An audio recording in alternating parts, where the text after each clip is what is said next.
We're going to do the poll question today. I'm always interested to see how many people went to our website to play, but if we can get the question up, there we go. Today's question: what qualifies as a successful season for the Vols in 2024? Boy, no one says 8 wins. The answers are 8 wins, but you end on a roll. So 8 wins and you're building to 2025. So far, the people who've gone to our website to vote, no one has said that is a successful year. The majority of you have said 9 wins and in the playoff chase. And then you've got 25% of you saying playoff, nothing else. It's only a success if you make the playoff. All right, so what you do, take your smartphone, click the QR code, and play along with us, or go to sportsource.tv/polls and vote there. We always like seeing your answers. Back with Ollie Lane, Sterling Hinton. I want to talk about the offense.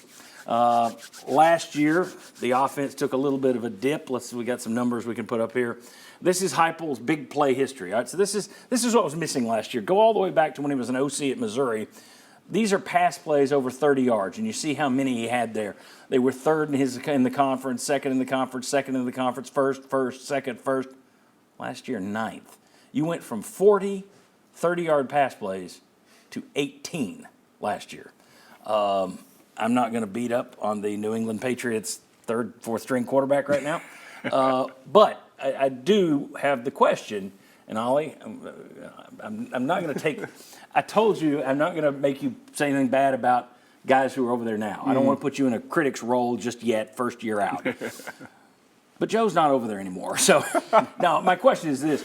Did you have the gunpowder last year and you just lacked a match? Or were you missing some of the gunpowder too? That's what we're going to find out this year. Is it going to go back to the explosive thing we've seen before? Was last year just the aberration? Or do you have concerns this year?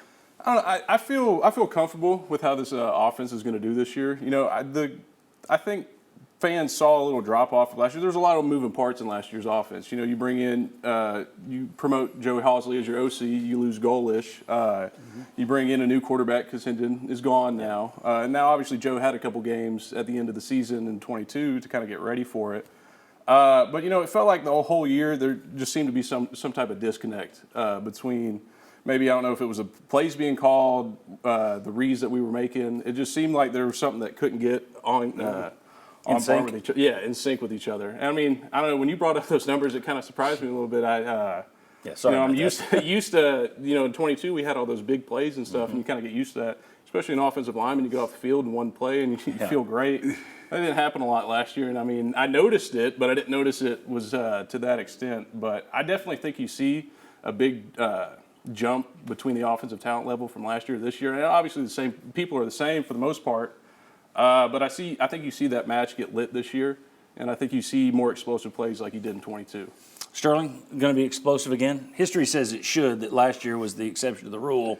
Why am I asking you this? I know what you're doing. Just do your thing. Go. Well, hey, John P. Well, I'm gonna be conservative in the stir of pearl analytics. Okay, here we go. You know, we lost Brew last year. Don't forget, we lost Brew McCoy. And Mr. Thornton, though he was exceptional at his other school, you know, he was a rookie in the SEC last year. Now he's got a year underneath his belt. Brew is back. We've got a leader at the wide receiver position that's confirmed leader. We've got a guy who has exceptional talent at a quarterback. We've got 2 other ones that can play, at that position. I'm excited about the offense. I hope those numbers come back to a Hendon Hooker-esque. Yeah. But if they don't, they're close enough. Hey, man, I think we can do some big things. Yeah, I mean, history, when you look at that over all those years, there's just such consistency there, except for last year. That's why I'm quick to say last year was the exception to the rule. I don't think we're starting a trend. There was talk last year, have defenses figured this out? I'm like, no. You just didn't connect on the deep balls. That's what hurt you more than anything last year. You didn't have that threat in your offense. And it will be interesting to see, because we said on the show last year, Joe Milton didn't help his receivers at times. I think if there's a stat that's going to go up this year with Nico, if he is, he's not going to be as accurate as Hendon Hooker. I wouldn't think, because Hendon Hooker put the ball exactly. I mean, he hit you. Yes, it was perfect. If you need to turn left, he puts it here, right here. And so he led his receivers perfectly. I think it's yards after catch are going to go up again, and that's going to lead to more big plays.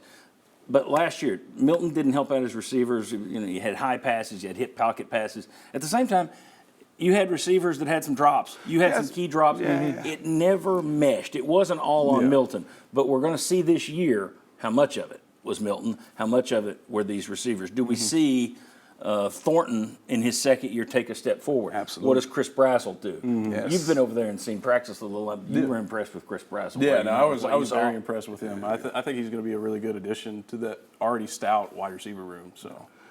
Yeah. All right, so we got the offensive guys. They feel good about the offense Yes, coming sir. back. Let's talk about the defense next. Let's bring in Willie Raincloud and his crew, and we'll talk about whether or not the defense is playoff level. Come on back on the Sports Source.